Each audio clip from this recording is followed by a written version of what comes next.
You know what's wild? There's a man sitting in second place in the entire NASCAR championship standings, ahead of legends, ahead of former champions, ahead of nearly every big name in the sport. And right next to his name in the win column, there's a big fat 0. Not one single victory. 41 races. 0 wins. Second place overall. That's not a misprint. That's James Hilton. And that's where we're starting today. This is Legacy Motoring, and I spend way too much time thinking about the forgotten mechanics, the independent drivers, the guys who built championships for other people before anyone ever knew their name. If you're someone who loves the deeper, stranger, more human stories hiding underneath NASCAR's surface history, make sure to hit the subscribe button and give this video a thumbs up if this helps you out. Now look, before we get into the season itself, before we get into the 0 wins and the second place championship and the record that still hasn't been broken 6 decades later, we have to go all the way back. Because if you don't understand where James Hilton came from, none of what he did in 1966 makes any sense at all. And here's the thing, the distance this story covers, from where it starts to where it ends up, is genuinely one of the most striking gaps I've come across digging through this era of the sport. Hilton was born James Harvey Hilton on August 26, 1934. Roanoke County, Virginia. Right in the middle of the Great Depression. His father Preston worked a farm and took on extra work supervising road crews. His mother ran a household with 13 children under one roof. 13. And before you picture some kind of warm storybook farmhouse, understand what the Great Depression actually meant for a farming family in rural Virginia in the 1930s. It meant sun up to sundown just to keep the lights on. It meant you fix things yourself because there was no one else to call. And yet, here's what strikes you when you actually read Hilton talking about that childhood decades later. He said, something like, "I had an excellent childhood. At the time I thought it was awful. But looking back now I wouldn't have traded that lifestyle for anything. We farmed the mountain behind the house. At night we'd head down to the creek with our lanterns and go gigging for bullfrogs and eels. That's not the kind of thing a man says unless it actually meant something to him." And there's one other detail from that childhood that Hilton talked about that I keep coming back to because it tells you exactly how wide the gap was between where he started and where he'd end up. He remembered going to school and seeing kids from town for the first time. And he said he noticed they all had sliced bread for lunch while the farm kids brought giant biscuits. He said he had never seen sliced bread before. A kid who had never seen a loaf of sliced bread would one day race wheel to wheel against some of the biggest names in American motorsports. That's the distance this story covers. But there was one thing in that farmyard that changed everything. His father had an old Ford Model T, and his oldest brother taught him how to drive it before he was even a teenager. That old T didn't have a modern gear shift. It had 3 floor pedals you had to learn to work together. And Hilton always got a kick out of the fact that he learned on a Ford and ended up spending a huge chunk of his career driving Fords. That beat-up farm truck is really where this entire story begins. Now here's what most people don't realize about NASCAR's garage in the years leading up to 1966.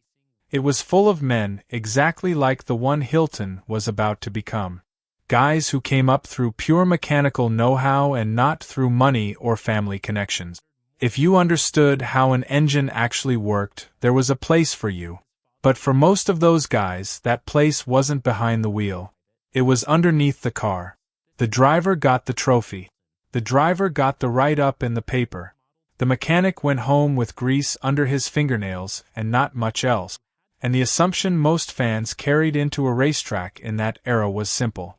The big factory operations with real money behind them were going to run up front.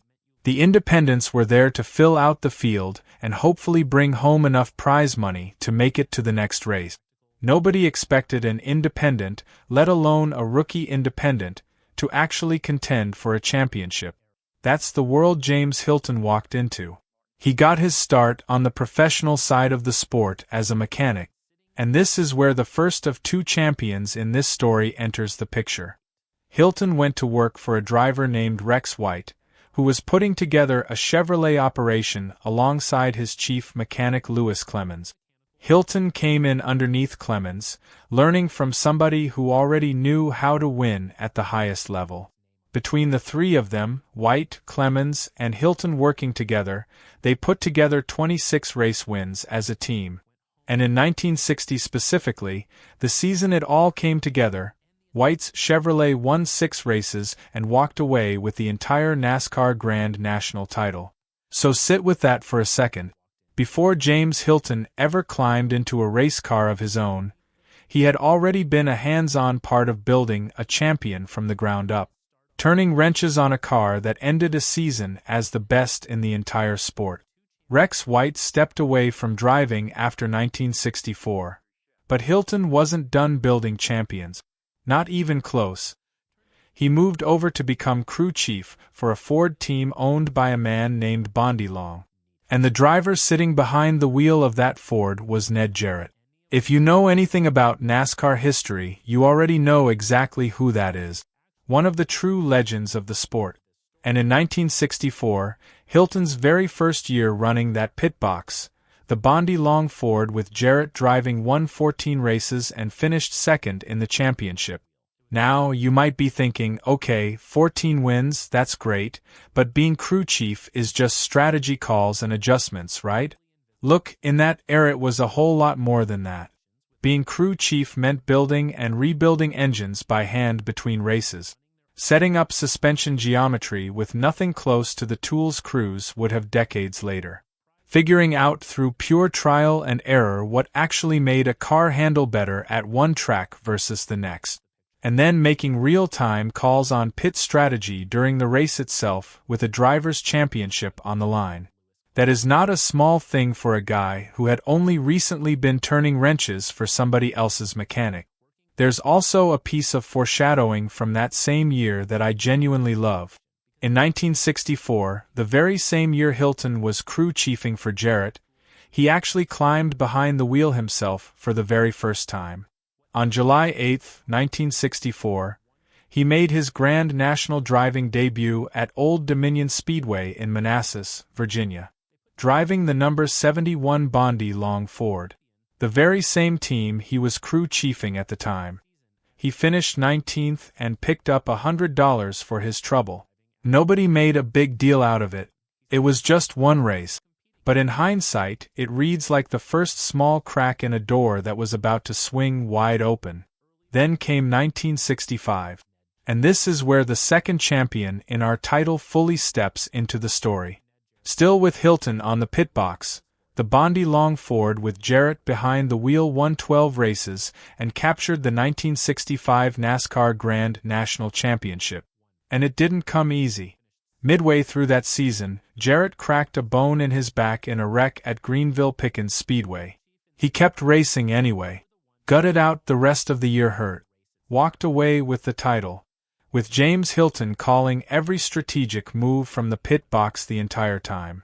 So by the close of 1965, Hilton had pulled off something almost nobody else in that garage could claim. He had been a hands-on part of building two completely separate NASCAR champions, Rex White in 1960, Ned Jarrett in 1965. Different cars, different manufacturers, different drivers, same guy underneath both hoods making it happen. By any reasonable measure, he had already climbed about as high as a career mechanic could climb in that sport. He had a proven track record, a stable job, and a reputation as somebody who got results. So there it is, the setup for everything that's about to happen next. Two champions, two different manufacturers, two different drivers sitting behind the wheel taking home the trophies, and the same farm kid out of Roanoke County underneath both hoods doing the actual work that got them there. And then at the absolute height of all of that, he walked away from it. Not away from racing. Away from the pit box. Because somewhere around the end of that 1965 championship season, James Hilton made a decision that was about to define the rest of his life in this sport. He was done building other men's championships. He wanted to find out what he could build on his own. Here's the thing though. It's worth sitting with just how big a risk that actually was. He wasn't a young man chasing a dream with nothing to lose. He was 31 years old. He had just come off back-to-back championship winning seasons, one as a mechanic, one as a crew chief. And by walking away from all of that, he was trading a proven role with a documented track record of success for the total uncertainty of climbing into a race car himself with no factory backing and no guarantee anybody would ever pay him a meaningful dollar for it. He pulled together whatever savings he had managed to put aside, and he bought himself a used 1965 Dodge. And here's a detail that tells you just how small this entire world really was back then. He bought that car from a builder out of Spartanburg, South Carolina named Cotton Owens. Now, Owens wasn't just some guy quietly clearing out an old race car from his shop. At that exact moment, Cotton Owens was building the championship caliber Dodges for David Pearson, whose name you still hear mentioned today whenever people talk about the greatest to ever sit behind the wheel of a stock car. The very Dodge that would go on to carry Pearson to a championship that season was likely sitting in that same Spartanburg shop the day Hylton came in to buy his own car.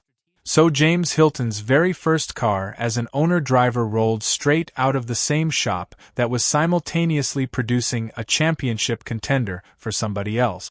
And nobody, not Hylton, not Owens, not anybody, could have known in that moment just how closely those two stories were about to intersect on the final championship points sheet.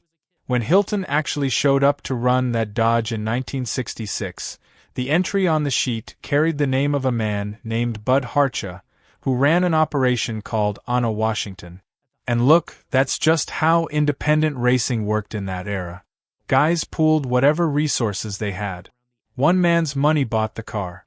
Another man's business name ended up on the entry form.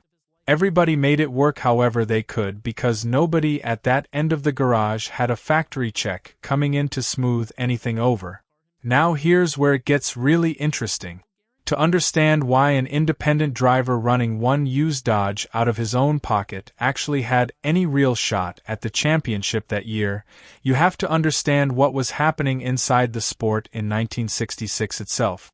Because the landscape that season shifted in ways that nobody fully predicted going in, and the timing of those shifts lined up almost perfectly with where Hylton was already sitting.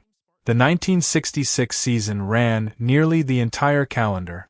49 races in total, kicking off in November of 1965 and not wrapping up until the end of October 1966.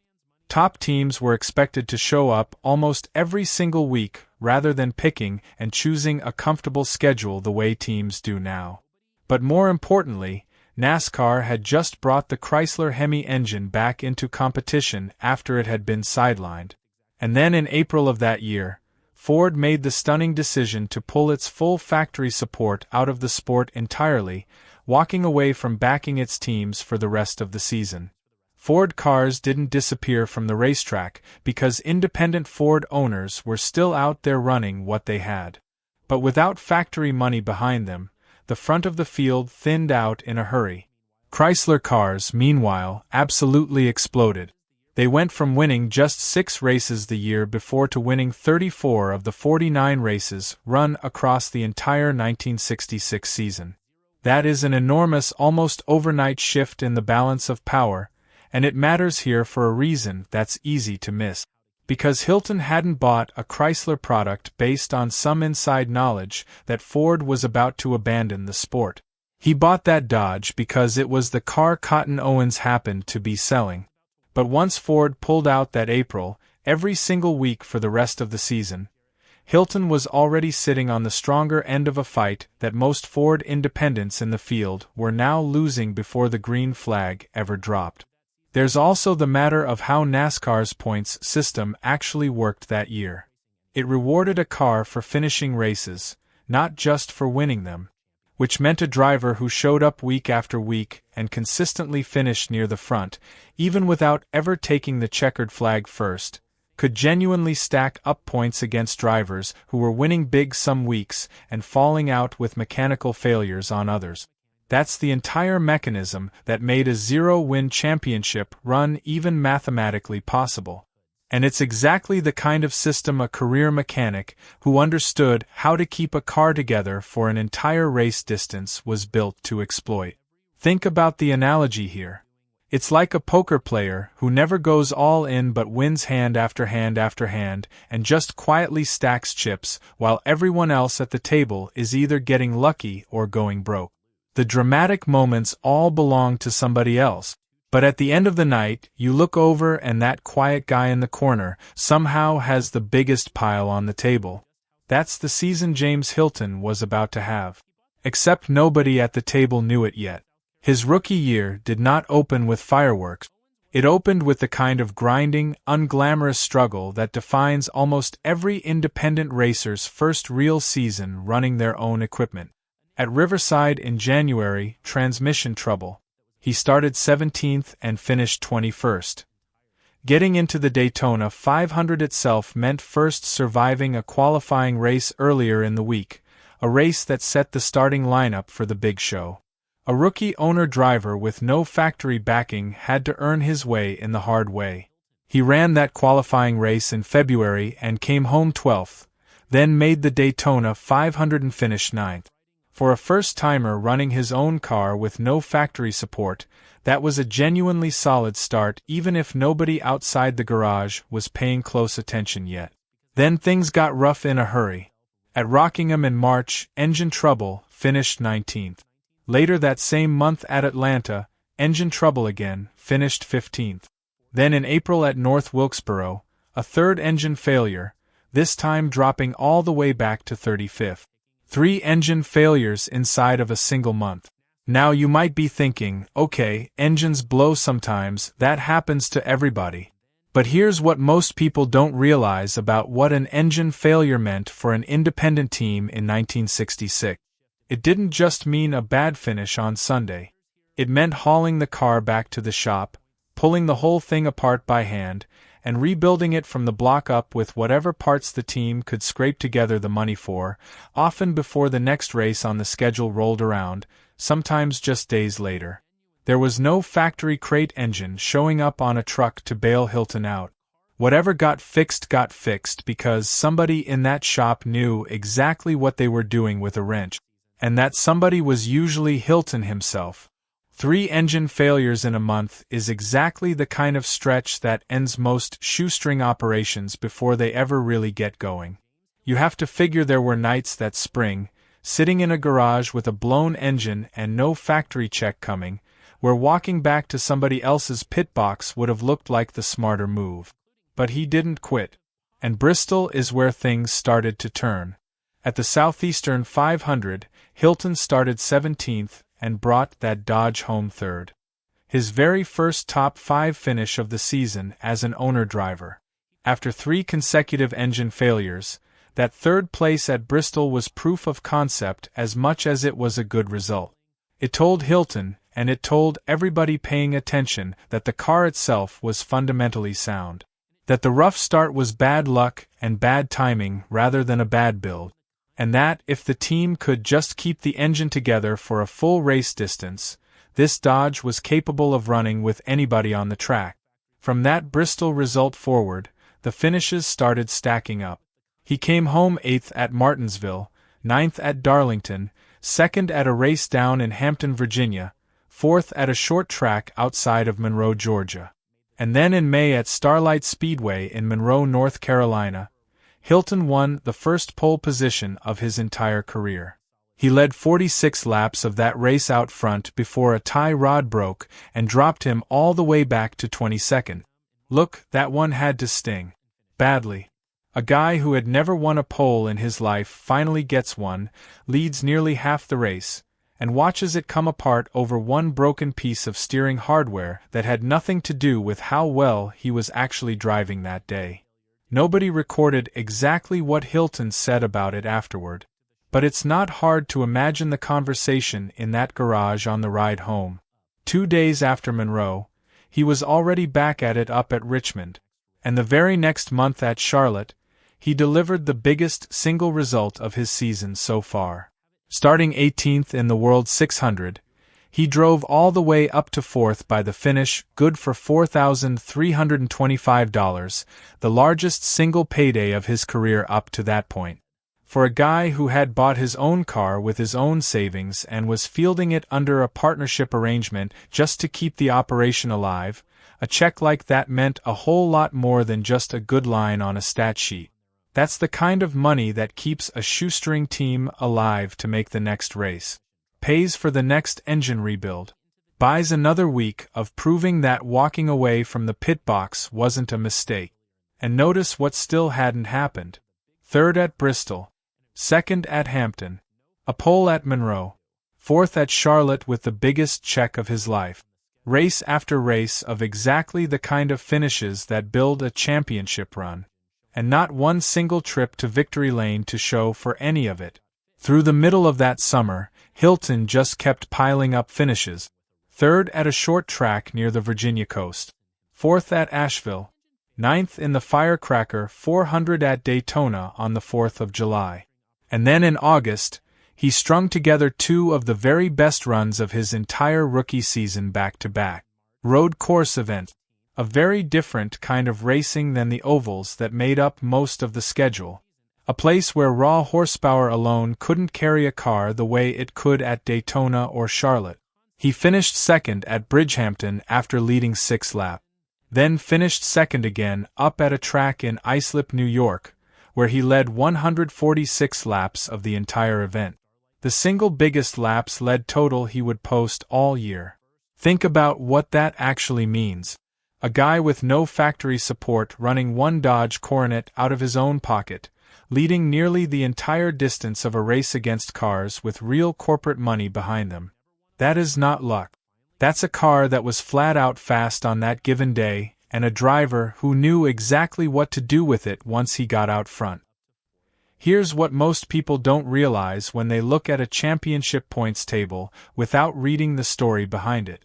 Consistency at that level isn't accidental. It isn't just showing up. It's a specific kind of skill that most people never associate with driving, but that a career mechanic has in abundance. Hylton understood these cars from the inside out. He knew which components were going to fail under sustained high-speed stress, and which ones wouldn't. He knew when to push and when to manage. He knew what his car could realistically handle over a full race distance, and what it couldn't.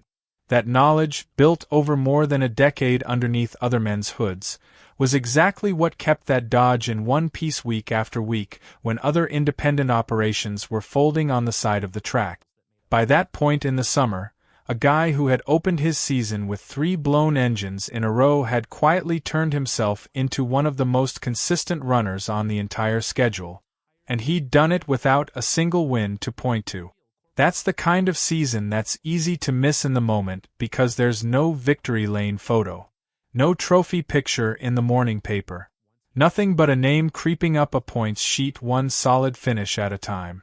There was even a strange little detour that same summer up at a promoter's track in Spartanburg where Hylton had to withdraw from the event entirely. Not because anything on the car broke. The promoter running that particular race had decided only Ford brand cars were allowed to compete that day. Hylton showed up with a Dodge, got turned away, and just moved on down the road to the next race on the schedule. It's a small detail, but it's a good reminder of how patchwork and inconsistent the rules could be from one racetrack to the next in that era, and how much extra nonsense independent racers had to navigate that had absolutely nothing to do with actually going fast. He also took one shot behind the wheel of a Ford that season up at Nashville, and that particular outing ended early with throttle trouble. But by that point in the year, everybody paying close attention understood the Dodge was where the real story was happening. Here's the thing about consistency over a long season that most fans, even hardcore ones, tend to underestimate. According to Sports Betting Dime's historical NASCAR analysis, the average championship winning margin in the 1960s Grand National Series was over 1,400 points when you account for full seasons of 40 or more races. To be that close to the top without ever winning is statistically extraordinary because the points system of the era rewarded frequency and completion rate just as heavily as outright wins. Hilton completed close to 88% of every single lap he attempted that year. In a season where mechanical failures and crashes ended races early for almost everyone at some point, that completion rate for an independent team was genuinely remarkable. From August all the way through the end of October, Hylton put together a stretch that reads like a highlight reel for a shoestring operation. 3rd at Weaverville, 3rd at Beltsville, 3rd at Winston-Salem, 5th at Martinsville in the Old Dominion 500, 5th again at North Wilkesboro, 8th at Charlotte after getting collected in somebody else's crash, and then on October 30th in the season finale at Rockingham, he brought the car home 10. 41 races run out of a possible 49 on the schedule, and by the time it was all over, James Hilton had posted 20 top 5 finishes and 32 top 10 finishes across that entire season. Let those numbers sit with you for a moment. 20 top 5s out of 41 starts. Nearly half of every race he entered that year, he finished inside the top 5. That is an absurd rate of consistency for anybody to put up, let alone a rookie. Let alone a rookie running his own equipment for the very first time with no factory support. He averaged a starting position of 10th on the grid and an average finishing position of 8th across the season, which means more often than not, he was driving forward through the field rather than backward. Exactly the pattern you want to see out of a car that's actually working rather than just surviving. And he wasn't immune to trouble either. 9 different races that year ended for him early with some kind of mechanical failure or crash damage. A reminder that none of this came easy and none of it came from a car that never broke. It came from a team that kept rebuilding whatever broke and kept showing up the following week anyway. Here's where it gets really interesting. And this is the piece of the puzzle that I think gets lost when people reduce this story to a single impressive statistic about a 0-win season. The 1966 NASCAR Grand National Championship wasn't just a deep field of random competitors. It was stacked with legitimate talent, factory-backed operations, and a defending series champion. This wasn't a soft season that an independent happened to fall into near the top of. This was one of the genuinely competitive years in the sport's early history, and the man who sat second in it had never won a single race. When NASCAR finally tallied up the final points standings for the 1966 season, David Pearson, driving those exact same Cotton Owens-built Dodges that Hylton's own car had rolled out of, took the championship with 15 wins on the year. That is a genuinely enormous number. At the time it was second only to Tim Flock's 18 wins from a decade earlier, and Pearson pulled it off in just 42 starts, making it one of the most dominant single-season performances in the history of the sport. Now here's the contrast that frames everything. Richard Petty, the defending series champion, already one of the biggest names the sport had ever produced, already on his way to becoming the most recognizable figure in NASCAR history. Richard Petty finished third in the 1966 championship standings, behind Pearson, and behind the rookie mechanic who had bought a used car out of a Spartanburg shop. Sitting in second place, ahead of Petty, ahead of nearly the entire garage full of drivers with real factory backing and real resources behind them, was James Hilton with a flat 0 sitting in the win column. Let that actually sit for a second. The guy who finished between David Pearson and Richard Petty in the 1966 NASCAR Championship never won a race that year. Not one. In a season where Pearson was winning races by the armful and Petty was still one of the most dangerous drivers on any given Sunday, the man who split them in the final standings was a first-year owner-driver running a used Dodge on his own savings. That's the kind of sentence that sounds made up until you look at the actual records. Now you might be thinking, okay, points finishes are a little abstract, what does second place actually mean in real terms compared to winning?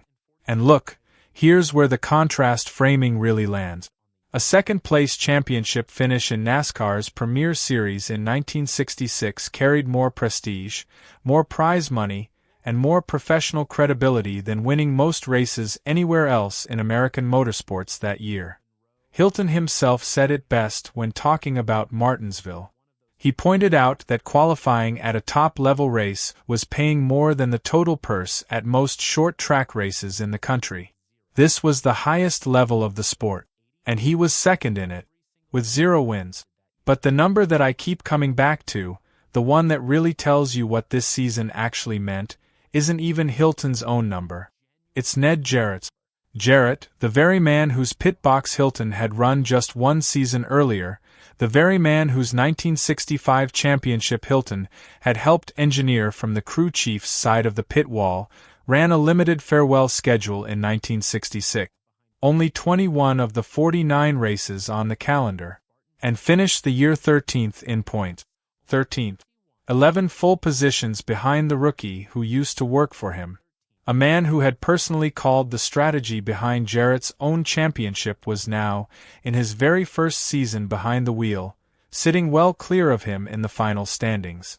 That's not just a good story detail. That's a genuinely striking reflection of how much Hilton had absorbed in all those years underneath other men's cars, and how completely he translated it once he finally had his own seat. NASCAR named him Rookie of the Year for 1966. And here's a statistic that I want you to carry out of this video because I don't think most people know it. To this day, Hilton's 1966 season still stands as the highest points finish ever recorded by a rookie in the history of NASCAR's top series. Not most wins by a rookie. Not most poles won by a rookie. Highest championship points finish. Full stop. That record has survived every rules change, every new manufacturer, every generational shift and massive expansion the sport has gone through across 6 decades. And it still belongs to a man who never crossed the finish line first in the entire season it was set. Think about what that means in terms of scale.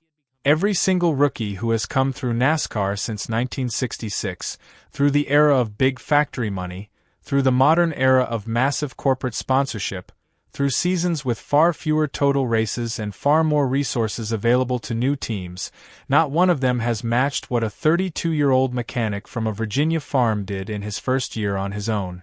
That's genuinely staggering when you sit with it long enough. And Rookie of the Year wasn't just a nice trophy to set on a shelf.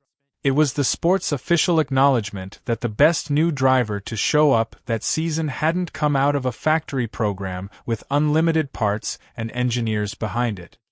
He'd come out of a Spartanburg body shop, a used Dodge, a decade of learned mechanical instinct, and a decision to bet on himself at the exact moment everyone around him would have understood if he hadn't. Here's a relatable way to think about what Hilton actually did in 1966. Imagine you spend the better part of a decade becoming the best project manager in your industry. You've delivered 2 major championship-level results for other people's companies. You understand the entire operation from the ground up because you've done almost every job in it at some point. And then one day you decide to go start your own company with your personal savings and a used piece of equipment that someone else was selling out of their shop. In your very first year, with no corporate support and no safety net, you finish second in your entire industry ranking, behind only the dominant player of the moment, and ahead of the previous year's champion who has 10 times your resources. That's what Hilton did, except with more grease, more danger, and considerably louder engines. So what happened after that rookie season? Because here's the thing about a story like this. The temptation is to treat 1966 as a kind of lightning in a bottle moment.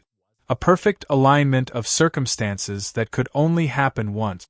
And the real answer is that it wasn't. Because the very next year, in 1967, still running Dodges under that same partnership arrangement, Hilton finished second in points again.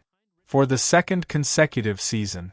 This time behind Richard Petty, who was in the middle of what many still consider the single most dominant season any driver has ever put together in the sport's history. Petty won 27 races in 1967. 27 out of 48 total events. And the man who finished second behind that historic juggernaut was the same guy who had finished second behind David Pearson the year before. Between those two seasons combined, 1966 and 1967, Hilton racked up 46 top 5 finishes across 87 races. That level of back-to-back, week-in week-out consistency is something very few drivers in the entire history of this sport have ever matched, factory-backed or not. And here's a detail that I think reveals more about Hilton's character than anything else in this story. When he finally became a full-owner driver in his own right by 1968, running his own operation under the name Hilton Engineering, he didn't suddenly become someone else. The same qualities that had built his career on the pit box, the attention to mechanical detail, the understanding of what a car could and couldn't sustain over a long race distance, the patience to finish rather than gamble, all of it carried directly over into how he ran his own shop. Now you might be thinking, okay, but did he ever actually win? Because the zero in the win column is the central tension of the 1966 story, and it would be incomplete not to resolve it. Yes. He eventually won races at the sport's top level. Real trips to victory lane at Richmond and later at Talladega. And he went on to race at NASCAR's premier level for the better part of 3 decades, one of the longest careers any independent driver in the sport's history ever put together. But the 1966 season, the one that started everything, is still the season that explains most clearly who James Hilton actually was and what he actually brought to this sport. Here's what most people don't realize when they look back at the independent driver era in NASCAR. Those guys weren't just filler. They weren't just there to fill out the starting grid so the factory teams had someone to lap. According to historical records of the era reviewed in multiple NASCAR archival publications, independent drivers accounted for a substantial portion of the total competitive laps run across a 49-race season like 1966. The independents were the ones making the schedule viable from a promotion standpoint, making sure every racetrack on the tour had a full and competitive field. Without them, the sport, at that stage of its development, simply didn't work financially or competitively in the way it needed to. Hilton understood this. He said it himself years later. The independent drivers in the 60s and 70s were the backbone of the sport. Coming from a guy who had walked away from 2 championship-winning pit boxes to go prove it himself behind the wheel, that's not just a sentimental opinion. That's a man stating a fact he had already spent his entire career backing up from both sides of the pit wall. And when you trace it all the way back to where it actually started, back to that farm in Roanoke County, back to 13 children under one roof and sun-up to sundown field work, back to a father's old Ford Model T with 3 pedals on the floor and an older brother patient enough to explain how they all work together, back to a kid who had never seen a store-bought loaf of bread in his life, the full arc of this story becomes something genuinely rare. Not because it ends with a championship trophy. It doesn't. Not because it ends with a record number of wins. It doesn't end that way either. It's rare because of what it actually demonstrates about how far a specific kind of knowledge, the kind you earn by doing the work rather than inheriting the resources, can take a person in a sport that most people assume belongs only to those who were born close enough to it to afford it. James Hilton never won the NASCAR Grand National Championship. But in 1966, in his very first year as an owner-driver with no factory backing and a used car bought with his own savings, he came closer to winning it than almost anyone without a trip to victory lane has ever come in the entire history of the sport. And the record he set that year, highest championship points finish by a rookie in NASCAR's top series, has now stood unbroken for nearly 60 years. Through every era, every format change, every new wave of talent the sport has produced. Go all the way back to that farmyard one more time. A Depression-era kid from Roanoke County, Virginia. One of 13 children. Never seen sliced bread. Learning to drive on an old Model T with 3 pedals on the floor. There is no straight line on any map from that farmyard to a NASCAR championship sheet with that same man's name sitting in second place ahead of a former champion and just behind one of the greatest drivers the sport has ever seen. But that's exactly where the road led. By way of a couple of championship-winning pit boxes, years of grease under the fingernails, and one used Dodge bought with whatever savings a 31-year-old mechanic had managed to scrape together. He never won a single race in that entire 1966 season. He didn't need to. Second place in the championship with a flat 0 in the win column says more about who James Hilton actually was than any checkered flag ever could. And the fact that most people have never heard his name before today is exactly why legacy motoring exists. If this story hit you the way it hit me the first time I came across it, hit that subscribe button, because there are a dozen more just like it sitting in the archives waiting to be pulled back into the light. And drop a comment below with the name of any forgotten driver or mechanic from this era that you think deserves this same treatment. Because I can promise you the deeper you dig into this period of NASCAR history, the stranger and more remarkable the stories get. Thanks for watching.